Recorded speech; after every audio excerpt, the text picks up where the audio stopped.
السلام عليكم ورحمة الله وبركاته. إن الحمد لله نحمده ونستعينه ونستغفره ونعوذ بالله من شرور أنفسنا ومن سيئات أعمالنا. من يهده الله فلا مضل له ومن يضلل فلا هادي له. وأشهد أن لا إله إلا الله وحده لا شريك له وأشهد أن محمدا عبده ورسوله صلى الله تعالى عليه وعلى آله وصحبه وسلم تسليما كثيرا. يا أيها الذين آمنوا اتقوا الله حق تقاته ولا تموتن إلا وأنتم مسلمون. يا أيها الناس اتقوا ربكم الذي خلقكم من نفس واحدة وخلق منها زوجها وبث منهما رجالا كثيرا ونساء واتقوا الله الذي تساءلون به والأرحام إن الله كان عليكم رقيبا. يا أيها الذين آمنوا اتقوا الله وقولوا قولا سديدا يصلح لكم أعمالكم ويغفر لكم ذنوبكم ومن يطع الله ورسوله فقد فاز فوزا عظيما. أما بعد فإن خير الحديث كتاب الله وخير الهدي هدي محمد صلى الله عليه وسلم وشر الأمور محدثاتها وكل محدثة بدعة وكل بدعة ضلالة وكل ضلالة في النار. أعوذ بالله من الشيطان الرجيم. الحمد لله الذي أنزل على عبده الكتاب ولم يجعل له عوجا. সম্মানিত ভাতৃমণ্ডলী, আল্লাহ রাব্বুল আলামিনের প্রশংসা এবং প্রিয় নবী সাল্লাল্লাহু আলাইহি সাল্লামের উপর অসংখ্য সালাত এবং সালামের পর আজ বৃহস্পতিবার 20 জিলকাদা 1447 হিজরি মোতাবেক 7 মে 2026 আমাদের ধারাবাহিক বিষয়ভিত্তিক আলোচনা আমরা ধারাবাহিক শুরু করেছি। গত সপ্তাহ থেকে কিছু গুরুত্বপূর্ণ জিকির আজকারের ফজিলত সম্পর্কে, বিশেষ খাস জিকির যেগুলির বিশেষ বিশেষ ফজিলত রয়েছে, মহত্ব রয়েছে, যেগুলি আমরা জানলে সেই জিকিরগুলির ক্ষেত্রে আমরা আমাদের গাফিলতি দূর করে আমরা সচেতন হব, সক্রিয় হব এবং তাতে বেশি বেশি আমরা সময় লাগিয়ে অল্প মেহনতে অনেক বেশি অশেষ প্রতিদান নেকি হাসিল করতে পারবো। আল্লাহ যেন আমাদের সকলকে তৌফিক দান করে। কিছু ইবাদত বন্দেগী এমনই আছে মেহনত একেবারে কম, স্বল্প মেহনতে অনেক বেশি লাভ। এটা দুনিয়ার ক্ষেত্রে মানুষরা বুঝে, যত কম মেহনত পরিশ্রম করতে হয় আর যত বেশি আয় উপার্জন করা যায় এটা যথেষ্ট বুঝেন আপনারা। কিন্তু স্বল্প মেহনতে অনেক বেশি নেকি করা যায়, যেটি আখিরাতের মূল সম্বল, যেখানে টাকা পয়সা দিরহাম দিনার কিছুই থাকবে না, সেখানে কাজে আসবে একমাত্র আপনার নেকি, আপনার সওয়াব। আর যদি সেটি অল্প মেহনতে হয় আর নেকির পরিমাণ অনেক বেশি হয়, তাহলেও তো আপনি ভাগ্যবান। এতে যদি সময় লাগাতে পারেন। সেগুলির কিছু কিছু ফরজ রয়েছে। ফরজ একেবারে হালকা ফরজ, কোনো কষ্ট হয় না, না শারীরিক কষ্ট হয়, না মানসিক কষ্ট হয়, না আর্থিক কোনো খরচ খরচা করতে হয় কষ্ট হয়, কেন অনেককে পয়সা খরচ করতে কষ্ট লাগে। অল্প মেহনত, তেমন মেহনতই না, বরং তাতে আরো প্রশান্তি লাভ হয়, আরো শান্তি। যত আপনি সেই ইবাদত করবেন তত বেশি আপনি মানসিক, শারীরিক, পারিবারিক, সার্বিক শান্তি পাবেন। আপনি অল্পতে পরিতুষ্টি আসবে। তা হচ্ছে জিকরুল্লাহ তাআলা, মহান আল্লাহর স্মরণ। আলা বিযিকরিল্লাহি তাতমাইন্নুল কুলুব। আল্লাহর জিকির আজকারে মানুষের মনে প্রশান্তি আসে। আর গুরুত্বপূর্ণ একটি জিকির হচ্ছে তাহমিদ, আলহামদুলিল্লাহ পাঠ করা। গত সপ্তাহে তাসবিহ নিয়ে আলোচনা করেছি, ফাজাইলে তাসবিহ। আজকে ফাজাইলে তাহমিদ, আলহামদুলিল্লাহ বলার ফজিলত। একদিনে আমরা শেষ করতে পারবো না, শুধু আজকে অল্প ফজিলত বয়ান করব। আরেকটি ক্ষেত্র রয়েছে আলহামদুলিল্লাহ বা সুবহানাল্লাহ, আল্লাহু আকবার ক্ষেত্রগুলি, বিশেষ বিশেষ গুরুত্বপূর্ণ ক্ষেত্র আছে। যদি তসবির ক্ষেত্রে কিছু ক্ষেত্র গত সপ্তাহে আমরা আলোচনা করেছি, কিন্তু আলহামদুলিল্লাহ সম্পর্কে দেখলাম যে অনেক জায়গা আছে যেখানে আলহামদুলিল্লাহ বলা সুন্নাত। সেই জায়গাগুলি একদিনের আমাদের এই সীমিত আলোচনায় করলে অসম্পূর্ণ থাকবে, তাই ইনশাআল্লাহ তাআলা আগামীতে সেটা পুরা করা যাবে। আজকে শুধু ফাজাইল হামদ, ফাজাইল তাহমিদ মানে আলহামদুলিল্লাহ বলা, আলহামদুলিল্লাহ বলার ফজিলত 10টি দিক ইনশাআল্লাহ তাআলা আপনাদের সামনে পেশ করব। ফজিলত আল্লাহ রাব্বুল আলামিন এই তার প্রশংসা, তার হামদ ও সানা গুণগান এত বেশি পছন্দ করেন যে কোরআনে কারীম শুরুই করেছে রব্বুল আলামিন আলহামদুলিল্লাহ রাব্বিল আলামিন, আলহামদুলিল্লাহ রাব্বিল আলামিন। কোরআনে কারীমের সূচনা আলহামদুলিল্লাহ দিয়ে মানুষের শেষ গন্তব্যস্থানে পৌঁছা, তা হচ্ছে জান্নাত। এই জন্য আবুল বাশার মানব জাতির পিতা আদম আলাইহিস সালামকে সৃষ্টি করে আল্লাহ প্রথম জান্নাতে রেখেছেন। আল্লাহ চূড়ান্ত ফয়সালা আছে যে জান্নাতে স্থায়ী না, এখানে এখন স্থায়ী হওয়ার জন্য দুনিয়া থেকে মেহনত করে আসতে হবে। কিন্তু জান্নাত আমাদের পিতা আদম আলাইহিস সালাতু সালামকে আল্লাহ দেখিয়ে দিয়েছেন, যাতে করে সেখানে ফিরার চিন্তা যেন তার সন্তানদের থাকে যে সেখানে ফিরতে হবে। কারণ হারিয়ে যা সম্পদকে মানুষ মরিয়ায় উদ্ধার করার চেষ্টা করে। যারা একসময় রাষ্ট্রীয় ক্ষমতায় ছিল, সে রাজা বাদশাহ হোক অথবা অন্যান্য রাষ্ট্রনায়ক, রাষ্ট্রপতি, প্রধানমন্ত্রী, পদস্থ ব্যক্তিরা হোক, এরা যখন পদ হারিয়ে দেয়, তারপরে এবার মরিয়া হয়ে উঠে আবার পুনরুদ্ধার কি করে করবে, কেমন করে পুনরুদ্ধার করবে, এটা মানুষের স্বভাবজাত বিষয়। কিন্তু যাদের বংশ পরম্পরা জানা, আমার 14 পুরুষ আমি জানি, আমাদের আর কেউ রাজা বাদশাহ ছিল না, আমাদের অত ফিকির নেই সেখানে পৌঁছা, রাজত্বে পৌঁছার। কিন্তু যাদের জানে যে আমার দাদা, দাদার বাপ, দাদার দাদা কেউ রাজা ছিল, বাদশাহ ছিল, তো রাষ্ট্রপতি ছিল, প্রধানমন্ত্রী ছিল, ওরে বাপ, সেটা উদ্ধার করার জন্য মরিয়া হয়ে সবসময় থাকবে, সবসময় চিন্তা থাকবে। হারিয়ে যাওয়া বস্তু সবাই উদ্ধার করার চেষ্টা করে। তো এই কথাটি যদি মনে থাকে মানুষের, তাহলে জান্নাতকে ভুলে যাবে না। জান্নাতকে একটি ভুলের কারণে আমাদের পিতা আদম আলাইহিস সালাম হারিয়ে দিয়েছেন, সেখানে পৌঁছিতে হবে। তার জন্য আল্লাহ রাব্বুল আলামিন আমাদেরকে দিক নির্দেশনা দিয়েছেন যে এই হারিয়ে যাওয়া সম্পদ কি করে ফিরিয়ে পাবে। তা হচ্ছে আল্লাহ রাব্বুল আলামিনের ইবাদত বন্দেগী করার মাধ্যমে আল্লাহর রহমত লাভ করা, আল্লাহর সন্তুষ্টি অর্জন করা। আল্লাহর রহমত ছাড়া জান্নাত পাওয়া যাবে না, আর আল্লাহর রহমত ঈমান আমল ছাড়া পাওয়া যাবে না। তো যখন জান্নাতেরা চলে যাবে গন্তব্যস্থানে, শেষ, আসল টার্গেটে পৌঁছে গেছে যখন, আর এরপরে আর অন্য কোনো টার্গেট নেই, খালিদিনা ফিহা আবাদা, চিরস্থায়ী সেখানে।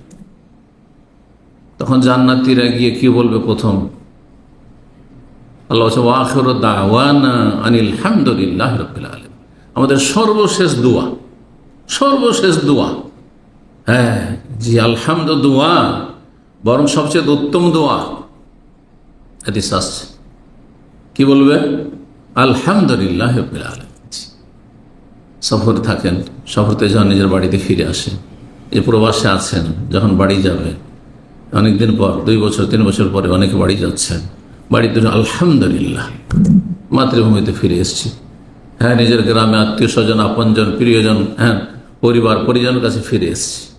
ওয়া আখিরু দাওয়ানা আলহামদুলিল্লাহি রাব্বিল আলামিন। আল্লাহ রাব্বুল কোরআনে কারীমের বহু আয়াতে, প্রথম পয়েন্টটি বলছি, ফজিলতের বহু আয়াতে এত গুরুত্বপূর্ণ আল্লাহর প্রশংসা, হামদ, যে বহু আয়াতে নিজের প্রশংসা বর্ণনা করেছেন, তার বান্দাদেরকে, আমাদেরকে শেখানোর জন্য। আল্লাহ কেন আলহামদুলিল্লাহ দিয়ে শুরু করলেন? তারপরে বেশ কিছু সূরা কোরআনে কারীমের শুরু হয়েছে আলহামদুলিল্লাহ দিয়ে, শেষ হয়েছে আলহামদুলিল্লাহ। অনেক আয়াতে এই আলহামদু রয়েছে, আল্লাহর প্রশংসা রয়েছে। কি জন্য? আমাদেরকে শেখানোর জন্য। কারণ আল্লাহ যদি আমাদের না শিখাই দেন, আমরা কিছুই জানতাম না। ওয়া আল্লামা আদম আল আসমা কুল্লাহা। আমরা যখন মাতৃগর্ভ থেকে দুনিয়াতে এসেছিলাম, তারপরে যখন ধীরে ধীরে আমাদের বাকশক্তি ফুটলো, কথা বলতে শিখলাম, তখন কোনটাকে কি বলে এইটা আশেপাশে মা আছে, বাবা আছে, কিছু মা বাবার কাছ থেকে, কিছু ভাই বোনের কাছ থেকে, কিছু আশেপাশে যাদের সাথে খেলাধুলা করে কচিকাচারা মুখ ফুটতে তাদের কাছ থেকে শিখে না এমনিতে নয় যে এমনিতে শিখে গেছে। এটার নাম কি, এটার নাম কারোর কাছে যদি না শোনে তো বলতে পারবে না যে নাম কি। হ্যাঁ, এই যেটা পানি, এটাও শিখেছে কারো কাছে, প্রথম কানে এসছে যেটার নাম পানি, এটা পানির বোতল, এই শব্দগুলো আল্লামা আদম আল আসমা কুল্লাহা। আদম আলাইহিস সালামকে আল্লাহ সমস্ত নাম শিখে, আদম কার কাছে শিখবেন? কোনো মানুষ তো নেই, এই জন্য আল্লাহ সব নাম শিখিয়ে দিয়েছিলেন। আল্লাহ আদমকে ব্যতিক্রম যে আল্লাহ স্বয়ং শিখিয়েছেন সমস্ত কিছুর নাম পৃথিবীতে। এই যে গাছপালা আছে, পাহাড় পর্বত আছে চারপাশে, একা আদম জানেন না কোনটাকে কি বলে, সব শিখিয়েছেন আল্লাহ রাব্বুল আলামিন। কোনটা কোন পশু, কোন পাখি, কোনটার নাম কি, কোন গাছের নাম কি, ইত্যাদি ইত্যাদি, আল আসমা কুল্লাহ। আর এই জ্ঞানের ভিত্তিতে, এলমের ভিত্তিতে তাকে আল্লাহ সম্মানিত করেছেন। এলমের সম্মান বেশি, এই জন্য ফেরেশতারা নূরের তৈরি হলো, তারা সেজদা করেছেন আদম আলাইহিস সালামকে। কিসের জন্য মর্যাদা, কিসের মাধ্যমে? এলমের মাধ্যমে। জি, তো আল্লাহ রাব্বুল আলামিন কোরআনে কারিমে বহু আয়াতে আমাদেরকে শেখানোর জন্য তার হামদ নিজেই বর্ণনা করেছেন। জান্নাতীরা আল্লাহ প্রশংসা করবে বললাম, ওয়া আখিরু দাওয়াহুম আলহামদুলিল্লাহি রাব্বিল আলামিন, সূরা ইউনূস আয়াত নম্বর 10। তারপরে সূরা জুমার আয়াত নম্বর 74 আল্লাহ বলছে জান্নাতীরা জান্নাতে যাওয়ার পরে বলবে আলহামদুলিল্লাহিল্লাযী সাদাকানা ওয়াদা ওয়া আওরাসানাল আরদা নাতাবাওয়াউ মিনাল জান্নাতি হাইসু নাশা ফানি'মা আজরুল আমিলিন। সে আল্লাহর যাবতীয় প্রশংসার মধ্যে হামদ আর শুকুর, দুটি কথা আপনারা শুনে রাখেন। যদি আপনাদের জিজ্ঞাসা করে বলতে পারবেন না কিন্তু, যে হামদ মানে প্রশংসা আর শুকুর মানে শুকরিয়া মানে কৃতজ্ঞতা, দুটোতে পার্থক্য কি? কিন্তু যারা ভাষাবিদ তারা এগুলোর পার্থক্য বর্ণনা করেছেন, ওলামারা বর্ণনা করেছেন, তাফসীরকাররা বর্ণনা করেছেন। কারণ কোরআনে শুকুর শব্দ রয়েছে, জি, আনিশকুরিল্লাহ, হ্যাঁ, আনিশকুরলি ওয়ালি ওয়ালিদাইক, হ্যাঁ, অশকুরুলি ওয়ালা তাকফুরুন। তো শুকরের অর্থ কি আর হামদের অর্থ কি, আর শুকর আর হামদে পার্থক্য কি কারা জানা আছে? বলি আপনাদেরকে। তাহলে শুকরিয়া হয় কোন অনুগ্রহের বিনিময়, এমনি এমনি যাকে তেমনি বলবেন না ভাই শুকরিয়া ধন্যবাদ বলবেন না, কিন্তু কোনো কিছু পেয়েছেন তার কাছ থেকে, যাই পান আপনি বুঝছেন কি পেয়েছেন, এলেম পেয়েছেন, হেদায়েত পেয়েছেন, অথবা আপনি পয়সা পেয়েছেন, অথবা তার মেয়ে পেয়েছেন, হ্যাঁ তার ছেলে পেয়েছেন, অথবা কোনো কিছু পেয়েছেন, আপনি চাকরি পেয়েছেন, তার ওসিলা একটু হেল্প পেয়েছেন, ইত্যাদি ইত্যাদি, কোনো কিছু পেয়েছেন। এক কথা, এক বোতল পানিকে জাযাকাল্লাহ খায় শুকরিয়া, শুকরান, ঠিক না? তাহলে নেয়ামত বা অনুগ্রহের একনিষ্ঠে যেটা হয়, হ্যাঁ, কোন অনুগ্রহ পেলেন তার বিনিময়ে যদি আপনি কারো কৃতজ্ঞতা প্রকাশ করেন, সেটাকে শুকুর বলা হয়। আল্লাহ শুকরিয়া আদায় করার যেমন হুকুম আছে, তেমন হামদেরও হুকুম আছে। হামদ শুকরিয়ার চাইতে অনেক বেশি ব্যাপক, অনেক বেশি ব্যাপক। কেমন করে? আল্লাহর প্রশংসা করি, আল্লাহ শুকরিয়া আদায় করি, দুটো ভাষা কিন্তু আমরা বলি। আল্লাহ শুকরিয়া আদায় করছি, আর যেমন আল্লাহর প্রশংসা করছি, গণগান করছি, আলহামদুলিল্লাহ। দেখেন, খেয়ে দিয়ে বা যে যে জায়গাগুলোতে আল্লাহর শুকরিয়া আদায়ের জন্য শেখানো হয়েছে, সেখানে আশুকুরুলিল্লাহ বলা হয়নি, কি শেখানো হয়েছে? আলহামদুলিল্লাহ। খেয়ে দিয়ে আলহামদুলিল্লাহ, সুস্থ হয়েছেন আলহামদুলিল্লাহ, তাই না? আলহামদুলিল্লাহ। বালা মুসিবত থেকে বেঁচে গেলেন আলহামদুলিল্লাহ। কেন? কারণ হামদ আল্লাহর প্রশংসা কারো অনুগ্রহ পেলেও করা হয়, না পেলেও করা হয়। দুটোকে সামিল। তো আল্লাহ রাব্বুল আলামিন যদি কোনো কিছু আপনাকে আমাকে দেন, সব কিছু যা দিয়েছেন সবই আল্লাহ, অন্য কেউ দেয়নি। কিন্তু কখনো কখনো কিছু ঘাটতি দেখছেন, অসুস্থ আছেন, আল্লাহ তোমার শুকরিয়া আদায় করছি যে আমি অসুস্থ, বলা যাবে না, না এটা এখানে প্রযোজ্য নয়। কিন্তু আল্লাহ তোমার প্রশংসা করছি, আলহামদুলিল্লাহ আলা কুল্লি হাল। দুর্ঘটনার শিকার, অ্যাক্সিডেন্ট হয়ে গেলেন, বলবেন আল্লাহর শুকরিয়া, আল্লাহ শুকরিয়া বেঁচে গেলাম সেজন্য বলতে পারেন যা আছে এখনো। কিছু গেল, কিছু আছে, গাড়ি গেল, একটু ক্ষত বিক্ষত হইলাম, কিন্তু আছি, সেজন্য শুকরিয়া আদায় করবেন। কিন্তু ক্ষতির ওপরে শুকরিয়া নাই, কিন্তু ক্ষয়ক্ষতি যে হয়ে গেল তাতে কি বলবেন? আলহামদুলিল্লাহ। এই জন্য সর্ব অবস্থায় আলহামদুলিল্লাহ আলা কুল্লি হাল, সর্ব অবস্থায় আল্লাহর প্রশংসা, আল্লাহর গুণগান। তাহলে হামদ শুকরিয়ার চাইতে অত্যন্ত ব্যাপক এই দিক থেকে। তো আল্লাহ রাব্বুল আলামিন সূরা জুমারে বর্ণনা করেছেন, আলহামদুলিল্লাহ সাদাকানা ওয়াদা, জান্নাতের আল্লাহ, সেই আল্লাহর যাবতীয় প্রশংসা যিনি তার প্রতিশ্রুতি ওয়াদাকে সত্য করে দেখিয়েছেন, যে মুমিনদেরকে জান্নাত দেব, কাফেরকে জাহান্নামে দেব। আলহামদুলিল্লাহ, এটা চোখের সামনে দেখতে পেলাম। কাফের পাপিষ্ঠরা চোখের সামনে জাহান্নামে গেল, আলহামদুলিল্লাহ জান্নাত পেয়ে গেছে। ওয়াওরাসানাল আরযা, আর জান্নাতের ভূমির আমাদেরকে ওয়ারিস, উত্তরাধিকারী বানিয়েছেন। না এমন বিশাল রাজত্ব, বিশাল ভূমি, না তাবাউওয়া মিন হাইসু নাশা, যেখানে ইচ্ছে সেখানে ঘুরে বেড়াবো। দুনিয়ায় এই সুযোগ নেই, সারা পৃথিবীর ভিসা আপনার কাছে নেই। তার যে কত যে পাইতারা করতে হচ্ছে, আর কত যে তাদের শর্ত পূরণ করতে হচ্ছে, তারপর রেজেক্টেড। না তাবাউওয়া মিনাল জান্নাতি হাইসু নাশা ফানি'মা আজরুল আমিলিন, যারা আমল করে এসেছে দুনিয়ায়, হ্যাঁ কর্মজগতে আমলে যখন সুযোগ ছিল তখন তাদের জন্য কতই না সুন্দর প্রতিদান, কতই না সুন্দর আজর, পুরস্কার। সূরা আরাফের 43 আলহামদুলিল্লাহ হাদানা লিহাযা, জান্নাতে যাওয়ার পরে জান্নাতের নিয়ামত দেখবে, বলবে আলহামদুলিল্লাহ হিল্লাযী হাদানা লিহাযা, আল্লাহ যে হেদায়েত করেছিলেন সেই জন্য এখানে আসতে পেরেছি। ওয়া মা কুন্না লিনাহতাদিয়া, এই জান্নাতের রাস্তা পেতাম না, লাউলা আন হাদানা আল্লাহ, যদি আল্লাহ আমাকে জান্নাতের রাস্তা না দেখাইতেন। আমার পরিবারকে, আমার পরিজনকে, আমার আপনজনকে, আমার যেই ভাইয়েরা মুমিন মুসলিম যারা এসেছে এখানে, যদি আল্লাহ হিদায়াত না করতেন, রাস্তা না দেন, তাহলে কখনো পেতাম না। এবার সূরা ফাতিহা আয়াত 34 রয়েছে। এক একটি করে আয়াত যদি জান্নাতীদের সম্পর্কে বলি, অনেকগুলি আয়াত এই ক্ষেত্রে রয়েছে। আয়াত 34 আল্লাহ বলছেন, দুনিয়াতে বান্দারা সবসময় সুখে থাকে নাকি? ধার্মিক হয়ে খুব সুখে থাকে? বরং তাদের বালা মুসিবত বেশি। তাদের জন্য দুনিয়া হচ্ছে সিজনুল মুমিন, মুমিনের জন্য জেল। এটা হারাম, এটা নাজায়েজ, এখানে যাওয়া যাবে না, এই কথা বলা যাবে না, এটা দেখা যাবে না, ঠিক না? বাধা নিষেধ মেলায়, ব্যবসা বাণিজ্য করতে গিয়ে এটা চলবে না, ওইটা চলবে না। কিন্তু হারামখোরদের জন্য সব জায়েজ, সব জায়েজ তাদের জন্য।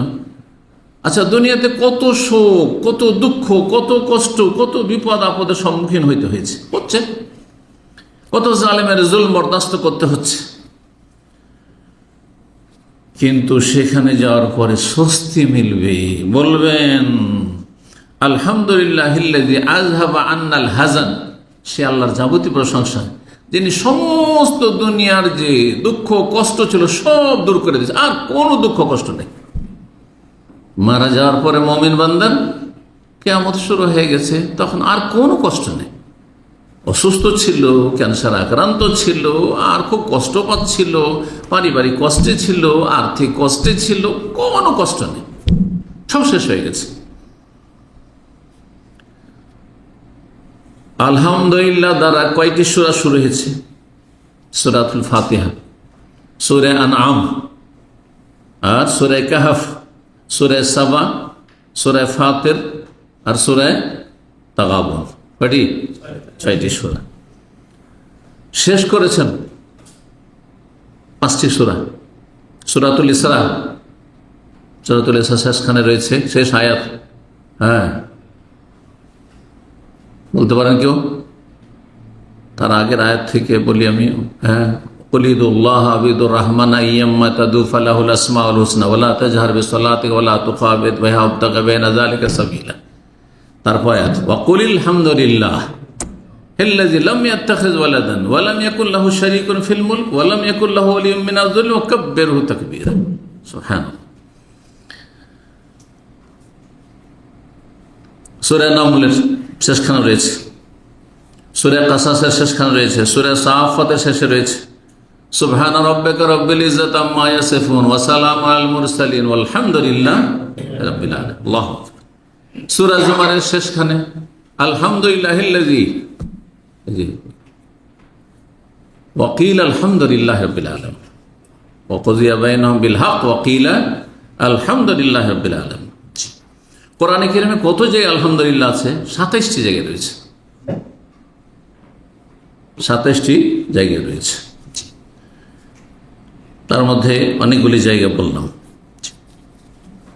দ্বিতীয় আলহামদুলিল্লাহর ফজিলত, আলহামদুলিল্লাহ বাক্যটি নেকির পাল্লাকে ভর্তি করে দিবে। সুবহানাল্লাহ, ভরপুর করে দিবে, ফুল করে দিবে। অথচ ছোট্ট আলহামদুলিল্লাহ কয় সেকেন্ড লাগলো? 2-3 সেকেন্ড। আলহামদুলিল্লাহ আলহামদুলিল্লাহ আলহামদুলিল্লাহ আলহামদুলিল্লাহ উচ্চারণ ঠিক করবেন কিন্তু। এক শ্রেণীর লোকেরা সুবিধা হতে মনে করছে আমি বেশি গণে নিলাম, কোনো উচ্চারণ হয় না, এমন করে পড়ে যে উচ্চারণ আলহামদু, হ্যাঁ উচ্চারণ ঠিক করলো না সে, হ্যাঁ অর্ধেক খেয়ে নিয়ে ভিতরে রেখে অর্ধেক প্রকাশ করলো। এটা কোনো জিকির না, এটা খেলতামাশা জিকিরের সাথে। এই মর্মে হাদিস আবু মালিক আশআরী রাদিয়াল্লাহু তাআলা আনহু বর্ণিত, রাসূলুল্লাহ সাল্লাল্লাহু আলাইহি ওয়াসাল্লাম বলেন আত-তাহুরু শাতরুল ঈমান, পবিত্রতা, ওযু, গোসল, তায়াম্মুম, যখন যে অবস্থা, এটি হচ্ছে ঈমানের অর্ধেক। কারণ ঈমান টিকানোর জন্য সালাত, নামাজ শর্ত, নামাজ নাই ঈমান নেই। আর নামাজ হবে, নামাজ নির্ভরশীল কিসের ওপর? তাহারাত, ওযুর ওপর। সুতরাং ওযু হচ্ছে ঈমানের অর্ধেক। আলহামদুলিল্লাহ তামলাউল মিজান, আর আলহামদুলিল্লাহ নেকির পাল্লাকে ভারী করে দেবে, ভরপুর করে দেবে। ভারী করে দেবে না, ঝুঁকিয়ে দিবেন নয়, ভরপুর করে দিবে, পূর্ণ, কোনো খালি থাকবে না। আর কি চাই? আল্লাহু আকবার। যেমন তেমন কথা না। ও সুবহানাল্লাহ আলহামদুলিল্লাহ, আর সুবহানাল্লাহর সাথে আলহামদুলিল্লাহ বললেন তামলাআনি আও তামলাউ মা বাইনাস সামাওয়াতি ওয়াল আরদ, আসমান জমিন সবকিছু ভরপুর করে দিবেন নেকিতে। আল্লাহু আকবার। ওয়াসসালাতু নূর, নামাজ হচ্ছে মানুষের জ্যোতি, যেই জ্যোতির সাথে থাকলে হাসরের মাঠে কোনো অন্ধকার সামনে দেখবে না, যার ফলে সহজে জান্নাত চলে যাবে। আর যারা বেনামাজি তারা অন্ধকারে নিমজ্জিত থাকবে, দিশাহারা থাকবে, সুতরাং যেতে পারবেন না, জাহান্নামে নিক্ষিপ্ত হবে ওই অন্ধকারে। ও সাদাকাত বুরহান, যে জাকাত দিয়েছে, জাকাত সাদাকা, জাকাতকে সাদাকাও বলা হয়, আর নফল দানকে সাদাকা বলা হয়। যদিও আমরা বাংলা ভাষা, উর্দু ভাষায় জাকাত মানে ফরজ আর সাদকা মানে নফল দান, খায়রাত না। কোরআনে বেশ কিছু আয়াতে জাকাতকে কি বলা হয়েছে? হ্যাঁ, যেখানে জাকাতের ভাগ বন্টন, আয়াত নম্বর 60 সূরা বারাত, সূরা তওবা, ইন্নামা সাদাকাতুল লিল ফুকারা, সূরা তওবার আরেকটি আয়াত, খুয মিন আমওয়ালিহিম সাদাকা, হে নবী তাদের ধন সম্পদ থেকে জাকাত নাও। জি, সাদাকা, জাকাত হচ্ছে মানুষের জন্য অকাট্য দলিল, প্রমাণ যে আমি মুসলিম ছিলাম। না হলে আমাকে জিজ্ঞাসা করবে, কোন ব্যক্তি পৃথিবীতে নেই, কোন মুসলিম যাকে কোনো সরকার হিসাবে নেবে যে তোর জাকাত কিনে দিস, কিন্তু ইনকাম ট্যাক্স কেন দেওনি, এই ভ্যাট কেন দেওনি, তো এইটা কেন তোমার বাকি, সেইটা কেন, এই তোমার পেনাল্টি কেন বাকি, ফাইন কেন বাকি, এগুলো ঠিক আছে, তাই না? তোমার টাকা পয়সার, হ্যাঁ ইনকাম সোর্স কি, হ্যাঁ তদন্ত, হ্যাঁ দুদক দিয়ে তো তদন্ত, তোমার এই প্রপার্টি কোত্থেকে আসলো।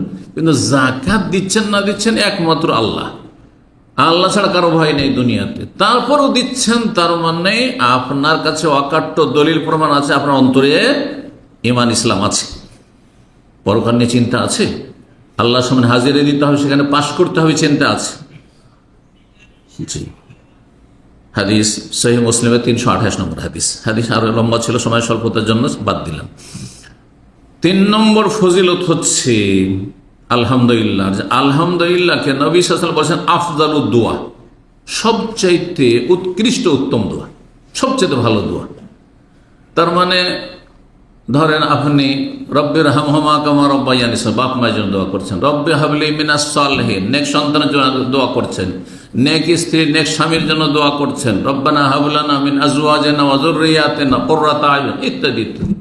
দুনিয়া এবং আখিরাতের সার্বিক কল্যাণ চাইছেন, রব্বানা আতিনা ফিদ দুনিয়া হাসানা ওয়া ফিল আখিরাতি হাসানা, যত দোয়া রয়েছে তার মধ্যে সবচেয়ে ভালো দোয়া হচ্ছে আলহামদুলিল্লাহ। কারণ এখানে আপনার স্বার্থ নেই। কি জন্য? এই জন্য সূরা ফাতিহাতে 2 রকম দোয়া রয়েছে। আমরা যখন আকীদা পড়াই তখন সূরা ফাতিহা নিয়ে আলোচনা করি, আকীদার ক্ষেত্রে বা দোয়া নিয়ে যখন আলোচনা করি তখন সূরা ফাতিহার অপর নাম হচ্ছে সূরাতুদ দোয়া। এটা মনে রাখবেন, সূরা ফাতিহার অনেকগুলো নাম রয়েছে, প্রায় 14টার মতো নাম রয়েছে, তার বেশি। তার একটি হচ্ছে সূরাতুদ দোয়া, হ্যাঁ, সূরাতুশ শিফা, সূরাতুল ওয়াকিয়া, জি, উম্মুল কিতাব, উম্মুল কোরআন, জি, ফাতিহাতুল কিতাব ইত্যাদি। তো সবচেয়ে উত্তম দোয়া হচ্ছে আলহামদুলিল্লাহ। কেন? আর সূরা ফাতিহাতে 2 রকম দোয়া রয়েছে, তার মধ্যে কোন দোয়াটি উত্তম? প্রথম 3.5 আয়াতে আলহামদুলিল্লাহ রাব্বিল আলামিন আর রহমানির রহিম মালিক ইয়াউমিদ্দিন, আর অর্ধেক হচ্ছে ইয়াকা না'বুদু। সবগুলি দোয়া, কিন্তু এই 3.5 দোয়া, কিন্তু কিছু চাইলেন। যাবতীয় প্রশংসা সে আল্লাহর, যিনি বিশ্বজাহানের প্রতিপালক, হ্যাঁ, আর রহমান, যিনি পরম করুণাময়, হ্যাঁ, অতি দয়ালু, মালিক ইয়াউমিদ্দিন, বিচার দিবসের একক মালিক, ইয়াকা না'বুদু, হে আল্লাহ, যে আল্লাহর এই, হ্যাঁ, গুণাবলী বর্ণনা করলাম এবং গুণগান পেশ করলাম, আল্লাহ তোমার কাছেই না, তোমার কি করি? তোমারই ইবাদত করি, একমাত্র তোমারই ইবাদত করি। 3.5 হয়ে গেল। কিছু চাইলেন, গরজ নেই। কারোর সাথে দেখা সাক্ষাৎ করলেন, আর দেখা সাক্ষাৎ করার পরে, হ্যাঁ, ভালো মানুষ, খুব তার প্রশংসা করলেন, কিন্তু আবার প্রশংসা এমন করিয়েন না যে সেটা তোষামুদ হয়, হ্যাঁ, চাটুকারিতা হয়, চামচামি হয়, এটা যেন না থাকে, অবাস্তব না হয়, মোবালাগা বাড়াবাড়ি অতিরঞ্জন না হয়, আর বাস্তব কথা বলে আবার তাকে ধ্বংস করিয়েন না, এটাও না।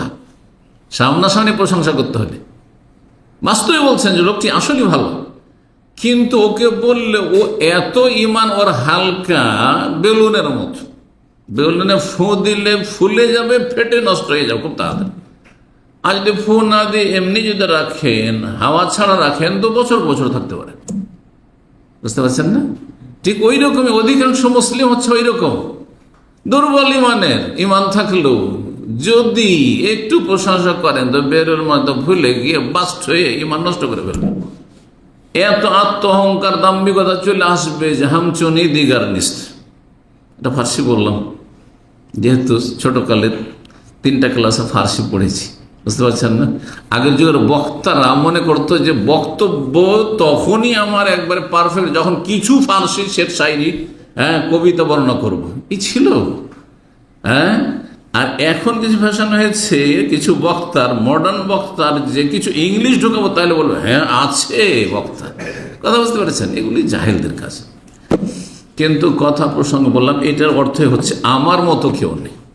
ফার্সিতে যে প্রবাদ চলেছে, হ্যাঁ, হামচুনি দিগারে নিস্ত, হ্যাঁ, আমার ছাড়া, দিগার মানে দ্বিতীয়, নিস্ত মানে নাই। তো ভাষা জানলে বড় লাভ আছে। এখানে ইরানি কেস আসতো মহকামা কোর্টে, তখন বলতে ফার্সি জানেন, জি, তো যদি বুঝেন তাহলে তো কাজ হয়ে গেল। আর না পারেন তাহলে আবার ওরেও পেরেশানি, হ্যাঁ, যে না হলে তো সমাধান হবে না। তো যাই হোক, এই জন্য ভাষাকে কখনো তুচ্ছ মনে করতেন নেই। মূর্খ ওই লোকেরা যারা কোনো ভাষাকে তুচ্ছ মনে করে।